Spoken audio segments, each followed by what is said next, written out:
¿Cuántos hombres y mujeres de Dios ya no están y ya para ellos pasó? Ya a ellos les queda esperar el día glorioso en el que nuestro Señor Jesucristo les dé su recompensa por haber guardado la fe. ¿Sí? Es lo más importante. Pueden tomar sus asientos.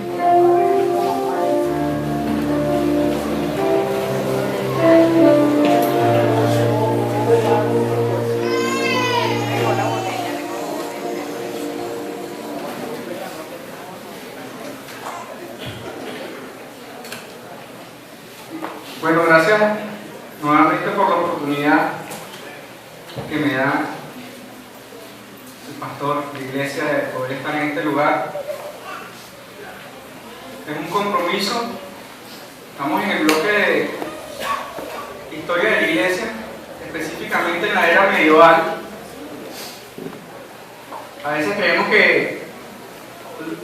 creemos no, así es. La Biblia es lo más importante, ¿cierto? Pero hay cosas que son extrabíblicas, que también nos ayudan en esa forma de escudriñar las Escrituras. Yo quiero hacer una pregunta antes de empezar. Yo quiero ver la mano levantada de las personas que vienen por primera vez a una iglesia cristiana. Si hay alguien, levante la manita. Tú no vienes por primera vez, aunque yo te he visto varias veces. Ok. Bien. Quiero saber que levanten sus manos los católicos que se encuentran en este lugar. Voy a volver a hacer la pregunta. Quiero que levanten la mano los católicos que se encuentran en este lugar. El pastor es el único. Voy a hacerla de otra forma. Quiero que los católicos apostólicos levanten la mano. Quiero que los cristianos católicos apostólicos, quiero saber a quién le voy a hablar el día de hoy, ¿no? Quiero que esos cristianos católicos apostólicos levanten la mano. Yo creo que una de las grandes confusiones que ha existido en la historia es que la gente ha interpretado mal las cosas.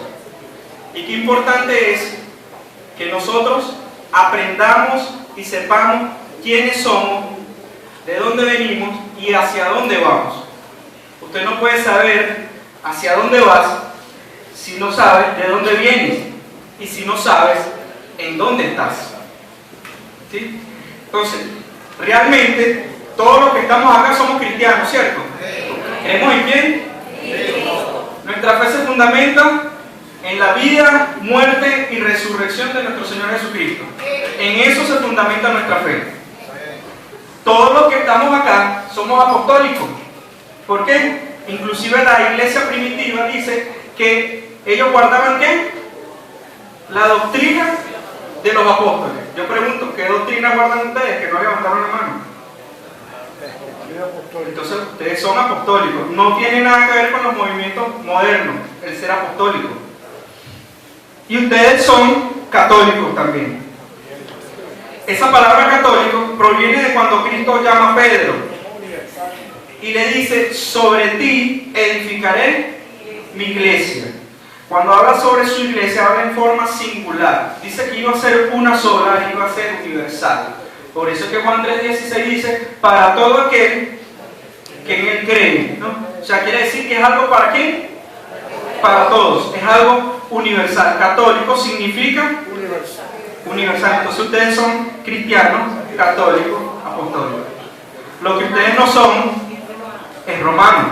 Nosotros somos reformados. Usted le cambia la última palabra, romano, por reformado. ¿Por qué los romanos? Porque dicen romanos la iglesia tradicional. Y vamos el día de hoy a llamarlo así, iglesia tradicional. Porque su fe, su creencia, sus dogmas vienen dirigidas directamente ¿por quién? Por Roma, por el Papa, por el Vaticano. En cambio nosotros somos ¿qué? Reformados.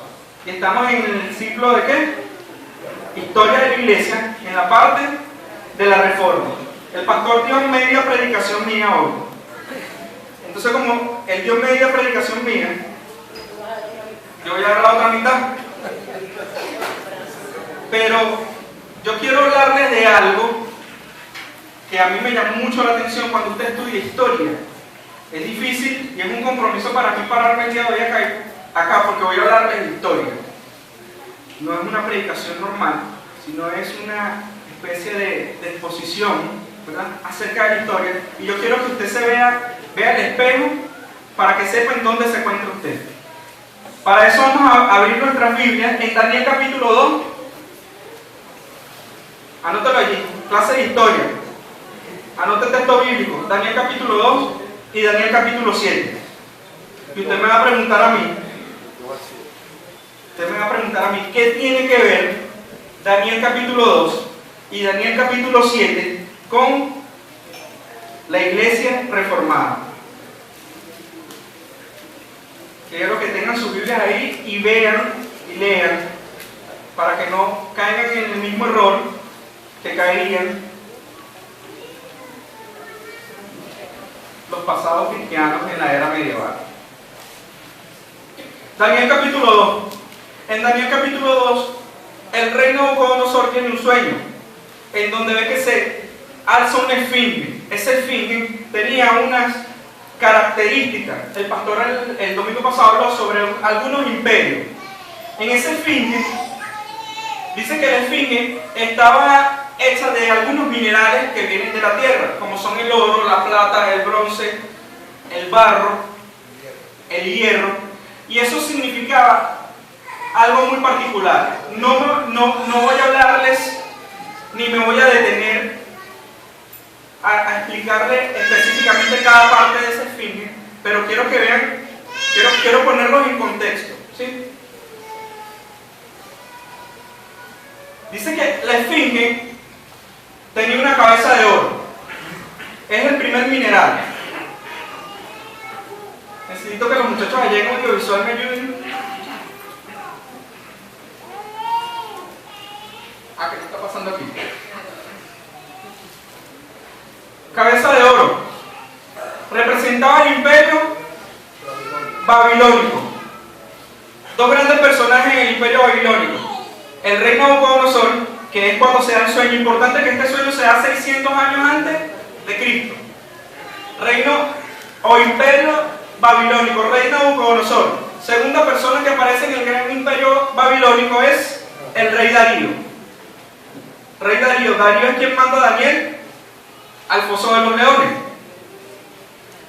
Después del imperio babilónico viene el imperio medo-persa. Es la parte del tronco de la esfinge. Hay dos brazos. ¿Por qué dos brazos? Porque iban a ser dos imperios, los medos y los persas. Y cada imperio tenía un...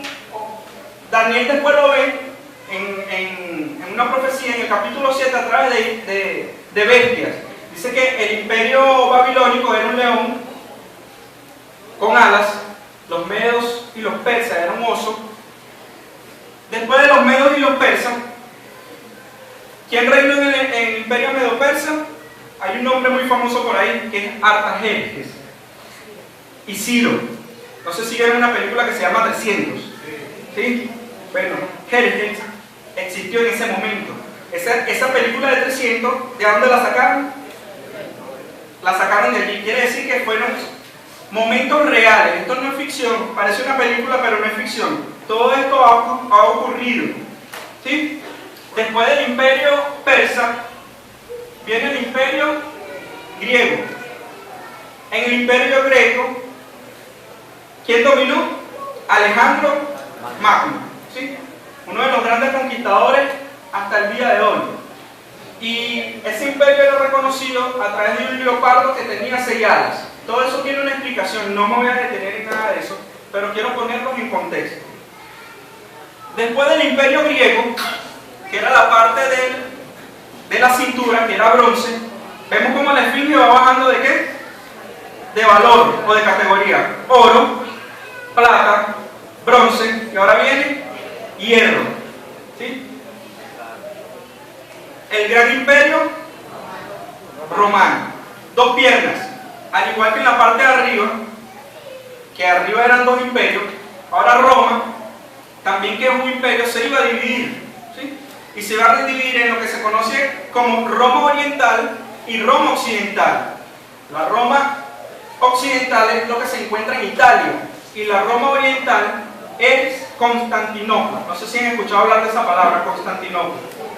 Dos piernas. Las piernas son la parte más larga del cuerpo humano, ¿sí? O es la parte del cuerpo que más extensión tiene. Eso significaba que era un imperio que iba a durar mucho tiempo, ¿sí? Lo último que viene en la esfinge son los pies. Eso está en Daniel capítulo 7 y Daniel capítulo 2. Es importante que lo lean para que vean de qué estoy hablando yo. No me puedo detener en todo eso. Pero dice que los pies de la esfinge iba a ser una composición entre barro y hierro. Iba a estar mezclado. Ya dijimos que el hierro era el imperio romano, ¿cierto? Pero ahora ese imperio se iba a mezclar con otra cosa, que era el barro. Yo pregunto, ¿el hierro se puede mezclar con el barro? Usted trata de mezclar esos dos materiales químicamente hablando y no se puede mezclar. Pero en la esfinge dice que Daniel ve el hierro mezclado con el barro. Esa parte de la esfinge, Daniel no le pudo dar alguna forma de algún animal conocido. Él sencillamente dice que vio una gran bestia, ¿sí? Daniel capítulo 7 dice que esa bestia tenía 10 cuernos. Los dedos de los pies, ¿cuántos son? 10. En la esfinge, los pies tenían los 10 dedos. Y dice que es una bestia que tenía 10 cuernos. Todo eso guarda relación. Pero dice, o lo que se quiere decir allí, es que iba a ser un imperio que iba a nacer, ¿verdad? Que iba a tener un dominio religioso sobre el mundo. Yo pregunto, ¿qué tiene que ver esto? ¿Qué tiene que ver esto con la reforma? Yo pregunto, ¿dónde nos encontramos nosotros? Porque esto es una profecía del profeta Daniel, ¿ya? A través del sueño que tuvo el rey Nabucodonosor, y es una de las cosas que se han ido cumpliendo a través de la historia. Cada uno de esos imperios pasaron. Todavía existe uno de esos imperios, sigue dominando, que es el imperio romano. El imperio romano aún no ha muerto, ¿sí? El imperio romano aún sigue vigente, aunque mucha gente dice por ahí, y la palabra imperio se ha, más que todo en este país, se ha tergiversado mucho. El imperio de los Estados Unidos y el imperio. Bueno, en la Biblia no me habla de los Estados Unidos como imperio, ni me habla de China, ni me habla de estos imperios que existen actualmente. 10 dedos, dice que iba a salir un cuerno de esa bestia que iba a derrocar a 3 cuernos. ¿Nosotros en dónde nos encontramos? Nosotros nos encontramos acá. Nosotros nos encontramos en los pies de ese fin. Actualmente nosotros estamos allí. Daniel capítulo 7, versículo 8, del 24 al 25. Voy a leer. Daniel capítulo 7, versículo 8 dice: estando yo contemplando los cuernos, he aquí que otro cuerno pequeño subía entre ellos, y delante de él fueron arrancados 3 cuernos de los primeros, y he aquí que en este cuerno había ojos como de hombre y una boca. Daniel capítulo 7, versículo 24 dice: y los 10 cuernos, dice que de aquel se levantaría uno, dice, 10 reyes, y tras ellos se levantará otro, el cual será mayor que los primeros, y a 3 reyes derribará. Y hablará palabras contra el Altísimo, y a los santos del Altísimo quebrantará, y pensará en mudar los tiempos y la ley, y serán entregados en su mano hasta tiempo y tiempo, y en medio de un tiempo. Es una profecía que está ahí en el libro de Daniel. Entonces dice que un cuerno se iba a erguir, iba a derrocar a 3 reyes, ¿no? Dijimos que los 10 dedos de los pies iban a ser 10 reinados. Ahí están los 10 reinados. Los anglosajones se conoce hoy como Inglaterra, los francos, Francia, los germanos, Alemania, los lombardos, Italia, los suevos, Portugal, los visigodos, España, los burgundios, Suiza. Ahí hay 7. Ahí hay 7 que existen hoy actualmente. Pero dice que se iba a erguir un cuerno que iba a derrocar ¿a qué? a 3 reyes. Faltan todavía 3. Los 3 que faltan son los ostógoros, los gerulos y los vándalos. Estos 3 reinados fueron acabados entre los años 1400, en el año 493 y 538 después de Cristo. Fueron destruidos directamente por el Papa en ese momento. Y es cuando nace lo que hoy se conoce como la supremacía papal. Entonces, ese cuerno que se iba a erguir sobre esos 3 reyes, derrocándolos, era un sistema religioso que iba a nacer en ese momento, que lo conocemos hoy como la Iglesia Católica o como el Papa. Eso es lo que se conoce para ese entonces como la supremacía papal. Pregunto yo, ¿tiene alguna relación esto con la Reforma?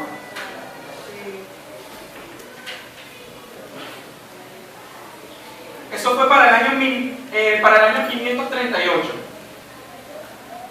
Ya pasamos por la Iglesia Apostólica, Iglesia Perseguida, Iglesia Imperial, Iglesia Medieval. Año 538, supremacía papal nace. Fueron alrededor de 1200 años de supremacía papal, que es lo que se conoce como ¿qué? Como el gran oscurantismo, hablaba el pastor.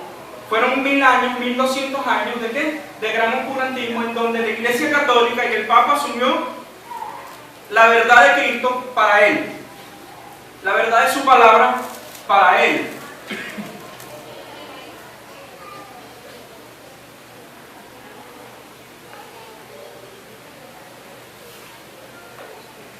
Veamos si lo que dice la profecía se ha ido cumpliendo a través del tiempo en cuanto a la supremacía papal.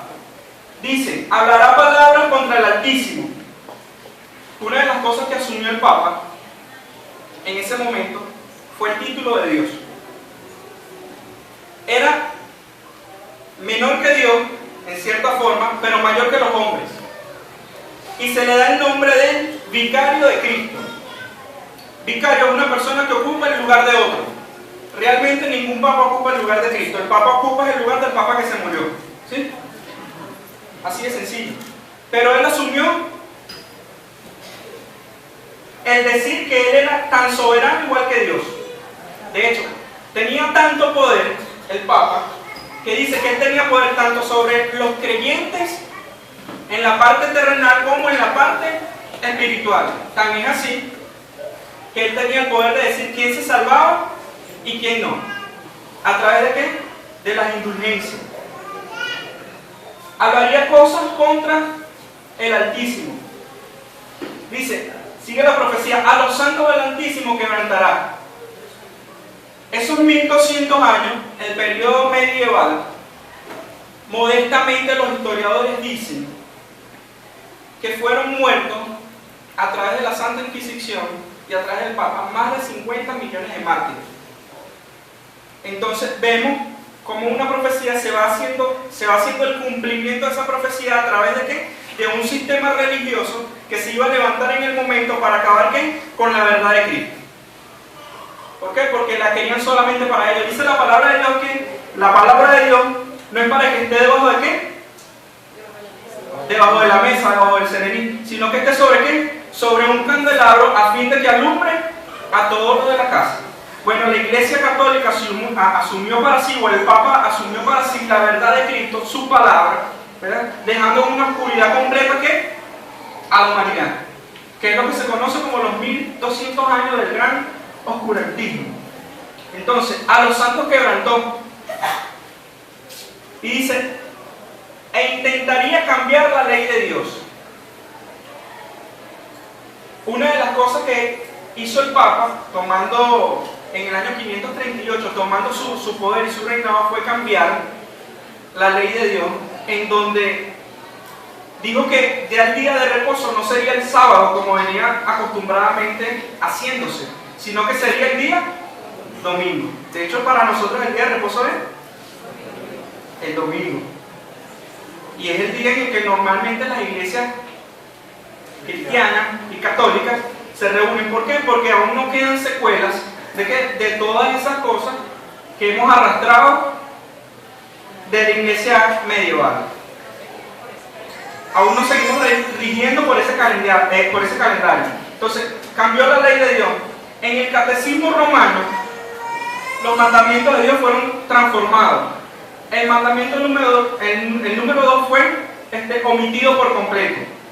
El mandamiento número 4 fue cambiado por la Iglesia Católica, que es el guardar el día sábado. Y el mandamiento número 10 fue dividido en dos. Entonces, una de las cosas que asumió el Papa fue cambiar la ley de Dios. ¿Por qué? Porque Él era infalible, porque Él era igual a Dios. Y como Él es igual a Dios, Él puede interpretar y Él puede cambiar la ley de Dios. Se va dando cumplimiento a la profecía dada por el profeta Daniel.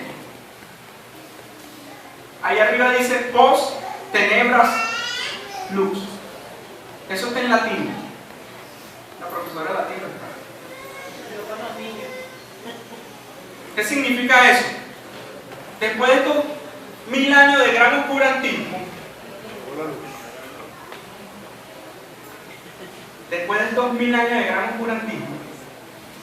Dios levanta a hombres con este eslogan: Pox, tenebras, luz. Eso significa, después de las tinieblas, viene la luz. Yo no sé a quién ha llegado la luz de Cristo. Porque todos los que estábamos acá en algún momento estábamos en tinieblas. Pero llegó un momento en donde llegó la luz. Y gracias a Dios que nacimos en este tiempo, hermano. Y nacimos acá. Del lado oriental. Occidental. Qué importante es darle gracias a Dios por el momento y el lugar en el cual Él nos ha permitido vivir. A veces uno dice, oye, ¿por qué fuese vivido en la era de Cristo? Si yo fuese nacido en la era de Cristo, cuando Cristo estaba con los discípulos, a lo mejor yo fuese sido uno de los discípulos. Yo fuese visto esos milagros y me fuese convertido. Uno es así. Si yo fuese estado con Moisés cuando volvió el mar rojo, y se ha visto que a través de la historia ha existido gente que ha visto las maravillas de Dios, y con todo y eso han sido gente de duras cerdas. Así que dele gracias a Dios a usted por el momento y el tiempo en el cual usted nació. Entonces, nacieron estos grandes hombres en el cual llega la luz ¿de quién? De Cristo, de su palabra. La palabra dice que lámpara es a mis pies, tu palabra y lumbrera mi camino. Pero eso era una lámpara que estaba escondida. ¿Qué pies podía alumbrar la palabra de Dios en ese tiempo de oscurantismo? ¿A quién podía iluminar la palabra de Dios en ese momento? Y usted y yo hoy tenemos la oportunidad, como lo decía el pastor, de poder ser alumbrados por esa palabra y ser guiados a toda verdad.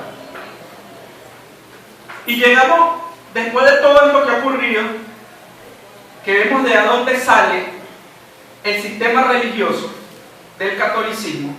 Eso estaba escrito, hermano. No estamos diciendo que el profeta Daniel dijo que iba a existir un papa, no. Él está hablando contra un sistema, contra un imperio que se iba a levantar, que iba a ser un imperio tanto político como religioso. Hasta el sol de hoy, el único imperio político y religioso que existe es el catolicismo. Podrán existir diferentes creencias, diferentes religiones, pero el único que tiene poder político y religioso sobre todo el mundo se llama el Vaticano, hasta el sol de hoy. Y quisiera hablarles ahora sobre la reforma, porque ¿qué es lo que vienen a reformar todos estos hombres? Esos 1200 años de gran oscurantismo que hubo sobre la humanidad. Dios levanta hombres temerosos de Él y valientes. Hay que verle la cara, hermano, a pelear contra un imperio. Eso uno lo dice fácil, uno lo lee fácil. Pero que uno fuese vivido en ese momento y diga, no puedes decir lo que estás diciendo porque si no, vas a morir.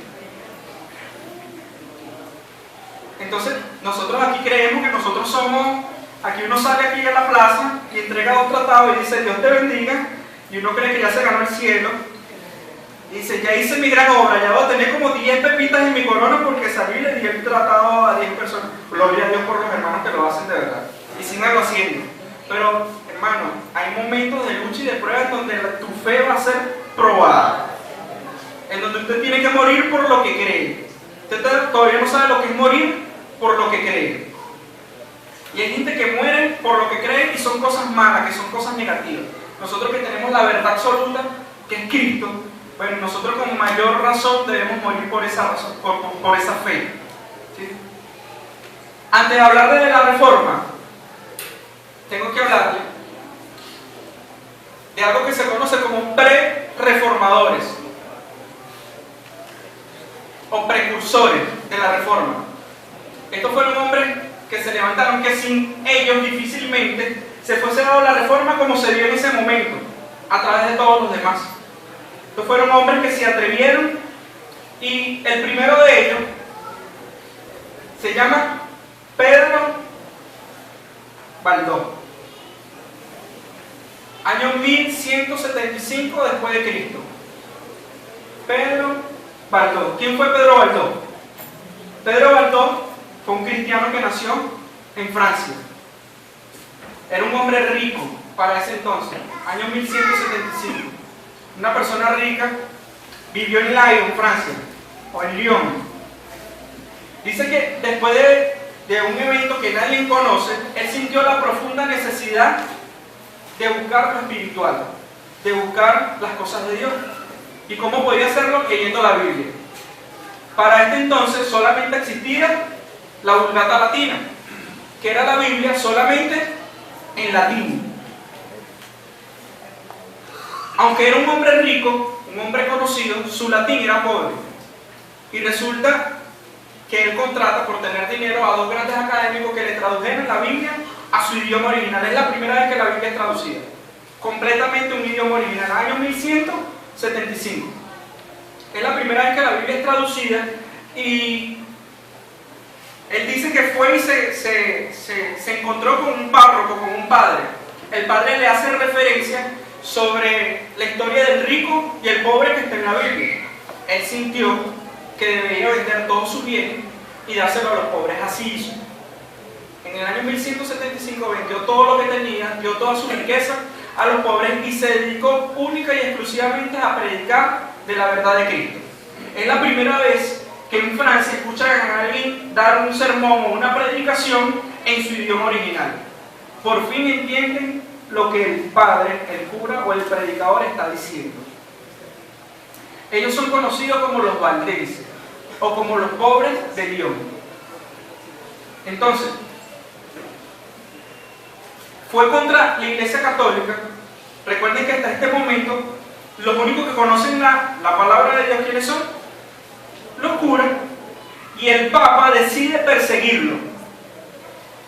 El Papa lo persigue, tan es así que los valdenses fueron esparcidos, hicieron como un favor, porque no se quedaron concentrados en un solo sitio, sino que fueron esparcidos, pero fueron esparcidos ya ellos teniendo conocimiento de la verdad de las Escrituras, y fueron perseguidos, y fue excomulgado Pedro Baldó, año 1175.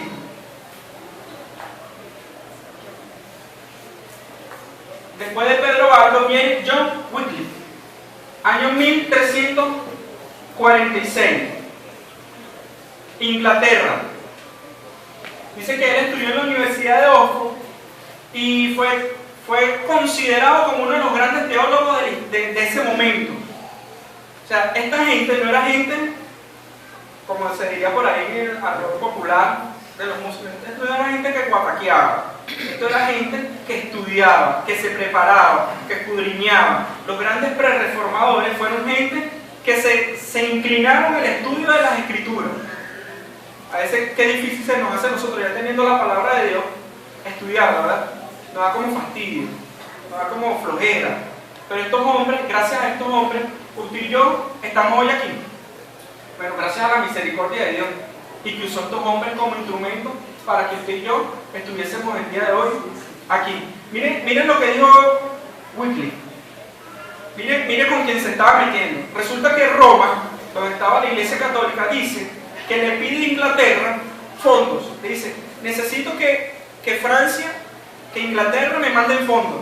Y Wycliffe le dice, no le vamos a mandar nada. No le vamos a mandar nada porque la Iglesia Católica ya es rica. Es muy rica. Y la palabra